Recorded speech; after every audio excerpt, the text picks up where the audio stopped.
with us. And I hear we're doing very well. I hear we're doing very well.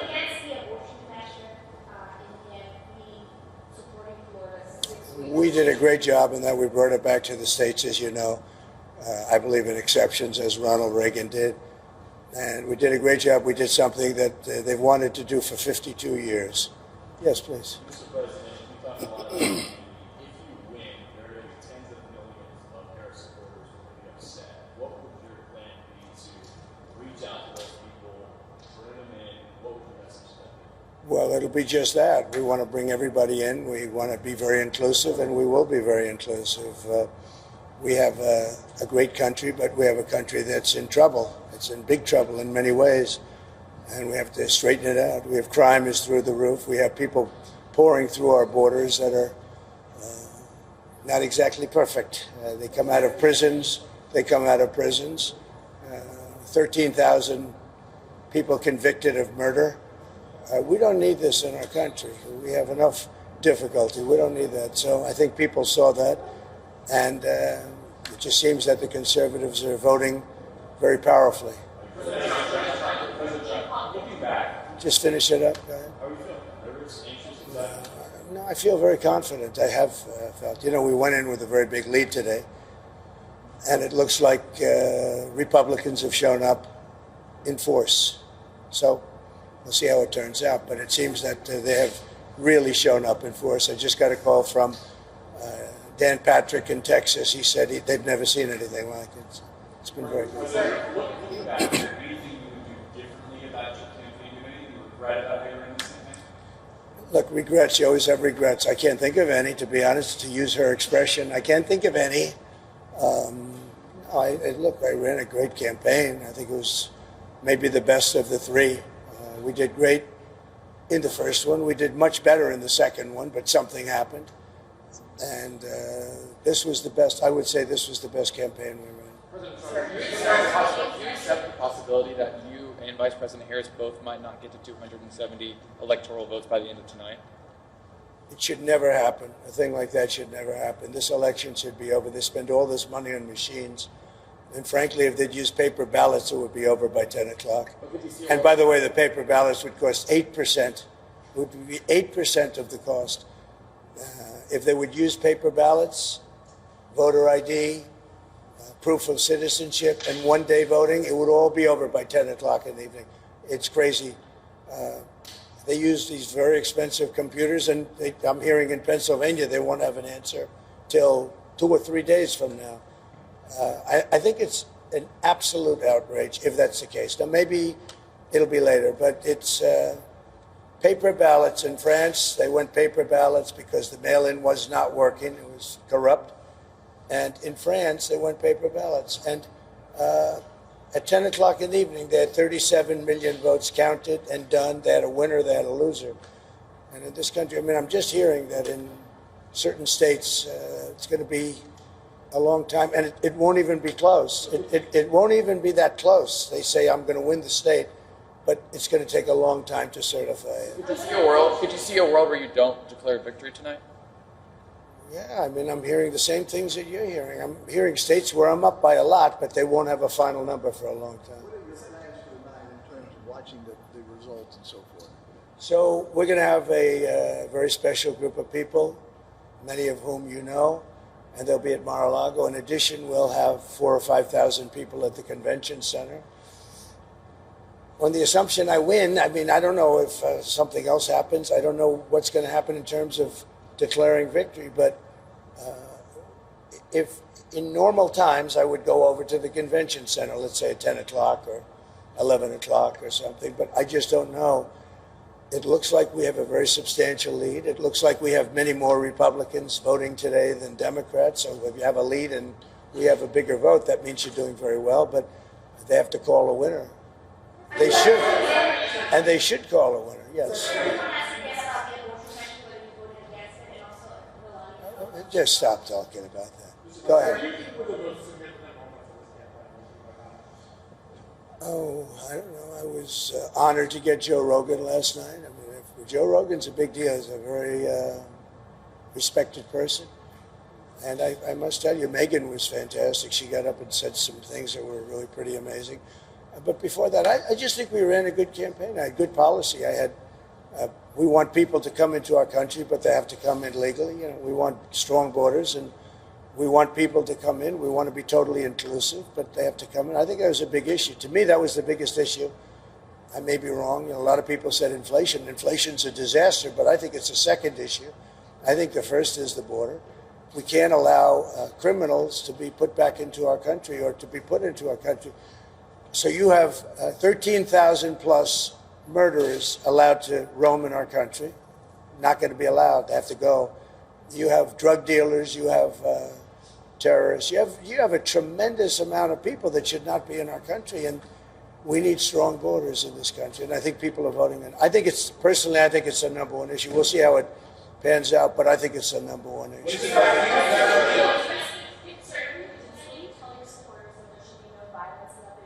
I don't have to tell them that.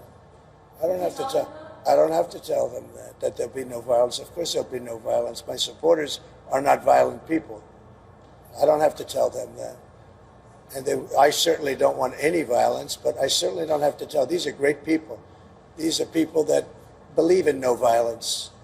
Unlike your question, you believe in violence. Go ahead.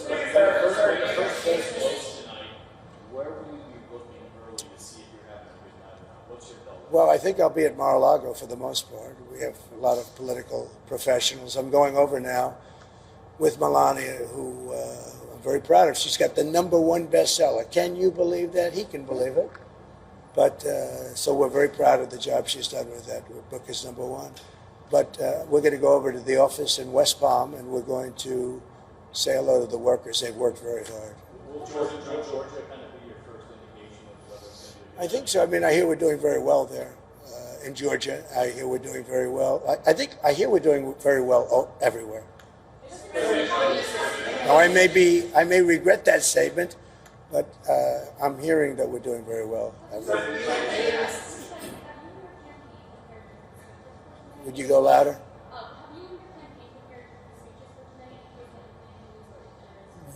I haven't prepared a speech. No, I did speeches last night, all day long, all night long. At 2:00 in the morning, we left, and we did a lot of speeches. You can probably tell. No, I don't have to do that. You know, I'm not a Democrat. I'm able to make a speech on pretty quick notice. If I win, I know what I'm going to say, and I don't even want to think about the losing part. I would like to tell all of the people that are online to stay online. We have tremendous Republican lines, and I've been asked actually to say it. It takes a while. I'd like to just make the statement that I'd like the Republicans to stay online. Democrats, if they'd like, they can leave. But I'd like the Republicans to stay online.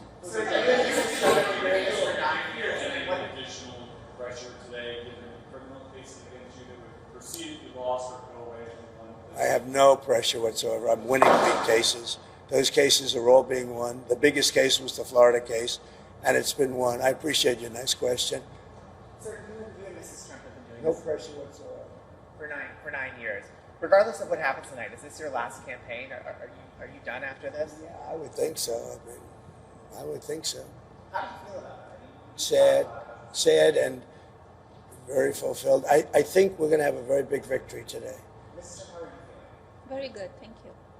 Thank you. If you win, do you have a plan in place to start naming staff and We cabinet officers? have already a transition team, but I don't like talking about that until I find out how we do. I mean, So, how does this sort of events from Iran and sort of assassination attempts sort of shape your thinking on stuff, right?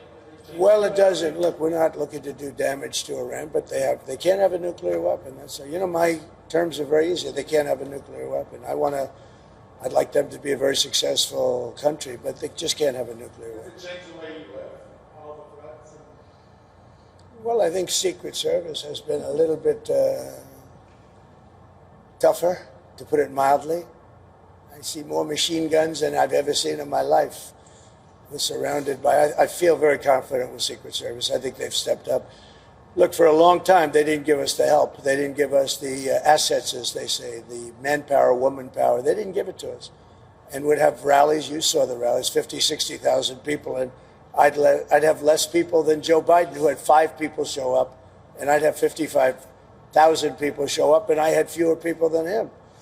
So they should have done a much better job. And frankly, the president should make a very strong statement to the outside world, because How are you feeling about your team as we head into the last day? I think my team is incredible. Look, they say it's the best run campaign they've seen. Some people said it's the best run campaign they've ever seen. But in order to make that stick, you have to win. How do you feel compared to your past campaigns? Are you more confident now than you were about your team than you were in the last 2 races? My team, I'm very confident in. Many of them are the same players. As you know, Susie, a lot of the people are the same players. They've been very good. Mr. President, Oprah said at Harris's rally last night, quote, if we don't show up tomorrow, it is entirely possible we won't be able to count the ballot again. Well, I think it's ridiculous. You know, Oprah, I was on her last show, or one of her last shows, and they picked the biggest people and all of that, and made a big deal. And I'm disappointed. I think Oprah's become a major divider in our country, and I think, frankly, she should be ashamed of herself.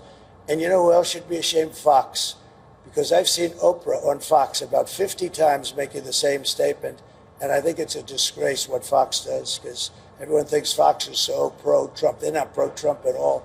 They've put Oprah on all morning long. That's all I see is Oprah. And, you know, I knew Oprah very well. She's been in Mar-a-Lago many times. Roger King had his funeral. That's the head of King World, which was Oprah's mentor. And Oprah chose the location. She said, Mar-a-Lago is the most beautiful place. Would it be possible to have Roger's funeral at Mar-a-Lago in the ballroom? We did it. The only time I've ever had a funeral there. And I think Oprah should be ashamed of herself to say that. She should be ashamed. She knows me. She wanted to run with me as a vice president. She was going to be the vice president. She wrote me a letter. It's in the book. And now she goes and makes statements like that. She's a divider. And Barack Hussein Obama is a divider, too. There are people who are concerned that you didn't concede the election in 2020 when you lost. They're concerned that if you lost this election, you wouldn't concede again. What do you say to those people? I think they're crazy. If I lose an election, if it's a fair election, I'd be the first one to acknowledge it. And I think so far, I think it's been fair. I think there's been a lot of court cases. Both sides are lawyered up. Thousands of lawyers are involved, thousands, can you imagine? And part of that is because we have too complicated a process. If we had a piece of paper, watermarked, you know that paper is more sophisticated now than computers. It's watermarked paper. It's unbelievable what happens with it. There's nothing you can do to cheat. And it costs you practically nothing to run. Think of it. We spend hundreds of millions and billions of dollars on these campaigns. You could do it for 8% of the cost and have accuracy, and we wouldn't have to be worried about when is Pennsylvania going to announce. It's really a shame. Last question.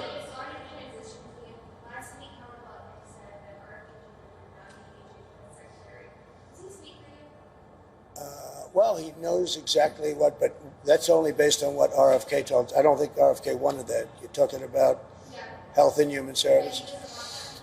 Let me tell you, he's a great guy, RFK, and he's going to do pretty much what he wants as far as I'm concerned. He wants health for women, for men, for children, and I happen to agree with a lot of the things he says. The one thing I told him, and I've told you in speeches for the last 2 weeks, we got to keep them away from the liquid gold, because the liquid gold, we have more than any of it. It's called oil and gas.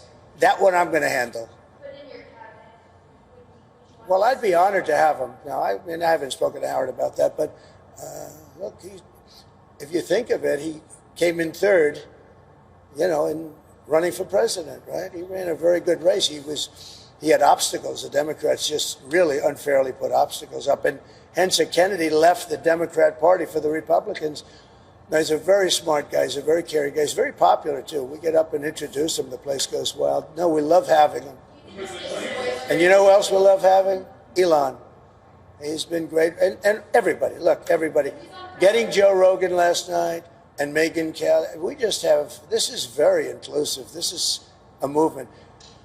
This is the greatest political movement in the history of our country.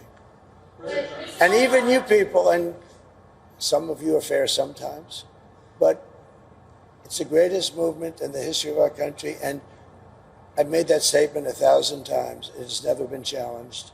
It is the greatest movement, and we're going to make America great again. Thank you all very much. Thank you. Thank you. Nice to see you. Thank you, guys. Thank you, guys. Thank you, guys. This way. Thank you, guys. Thank you, guys. Jack. Thank you, guys. Thank you, guys. Come on, there who just cast his vote in Florida, and he said a number of different important things, where he said that if it is a fair election, then he would be the first one to concede if he were to lose. And he also pointed out, in his opinion, it's been a fair election so far. And apart from this, he spoke about a whole host of different issues, claiming that this could well be the last time that he would run for presidency. It's the third time that he's running, and one way or another, this could potentially be his last time for the top job in the United States of America. And apart from this, questions were also raised. In the event he does not win this election, will his supporters go on a rampage like they did on the 6th of January at the Capitol Hill in the year 2021? He said his supporters are not violent people. There is no reason as to why he has to tell them anything, and he believes in peace, and that is how he would like things to, of course, pan out. Apart from this, he also insisted that this is the greatest political movement in the history of the United States of America. It's the most inclusive political movement in the history of the United States of America. That's how he's trying to get his message across to the voters of the United States of America, where he spoke about the number of different people who've now become a part of his campaign. Robert F. Kennedy, earlier a Democrat who's now a part of the Trump team, he could end up getting a position within the Trump cabinet if he were to win. He spoke about Elon Musk. He spoke about a whole host of different personalities who are now a part of his campaign. And it now remains to be seen as to how, of course, things pan out. Voting is currently underway in the United States of America. This, of course, is the big voting day that the campaign so far, of course, has led up to. For all the latest news, download the WION app and subscribe to our YouTube channel.